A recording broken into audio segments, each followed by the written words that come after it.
Well, welcome back. And you've likely just listened to the mentoring and coaching, and you know that there are two educating approaches that are available to you to engage people in the workplace, whether customer, clients, staff. But they're also, remember, they're great in your own personal life as well, with family, because maybe with the youngsters, you want to use a little bit of mentoring or coaching to be able to get them to move along in their lives.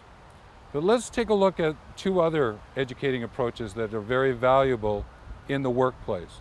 And those are facilitating and instructing. So, facilitating is about working with usually a group to be able to draw ideas from the group, sort of like we call it brainstorming or blue skying, so that they actually come up with the ideas in relation to the question that's being asked, or they're in a creative process and they're looking at creating ideas. You are facilitating the drawing of those ideas for them to look at, and you're recording them and being available to them later. And it may get to the point of actually coming up with an actual solution or something you want to expand. But facilitating is a very active process. And the other one to look at is instructing. And what that one is about is being able to be very clear about why you need to learn something new, some new knowledge or some new skill to be able to work in your business. Because let's say, for example, is you've got to learn a new accounting system. Now, you could be trained in it, that's true, but to instruct is to actually understand, well, why is it that we're doing this step at this point, rather than just saying, okay, I do the step. That's different, that's training.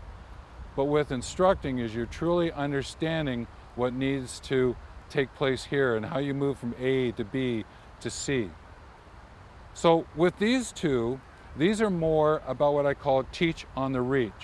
So facilitating and instructing about teach on the reach. You're reaching out, you're giving people involved, you're helping them to understand what needs to happen and get them to come forward and work with you. So there's a balance point between being a guide on the ride using mentoring and coaching and using facilitating and instructing as a teach on the reach. And knowing which one you're working with is really important.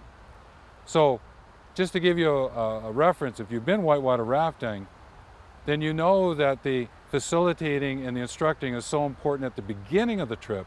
You have to instruct people on how to paddle. They need to understand why. You also need to draw from them, have they ever rafted before? What might they be expecting on the trip? So you can figure out how to create this really wonderful experience, to create the well-living workplace. Later in the trip, you can start using mentoring and coaching because maybe conversations come up and you can share how rafting down the river is a really great metaphor about life, or creating a better workplace with groups of people. So you can actually start to use that form. So I give you that as a bit of an example about how to bring this all together. So with that, I thank you, and we're going to be going into some really sort of interesting topics that sort of will bring a close to the video series. So we'll look forward to seeing you on those next set of videos. So thanks and take care.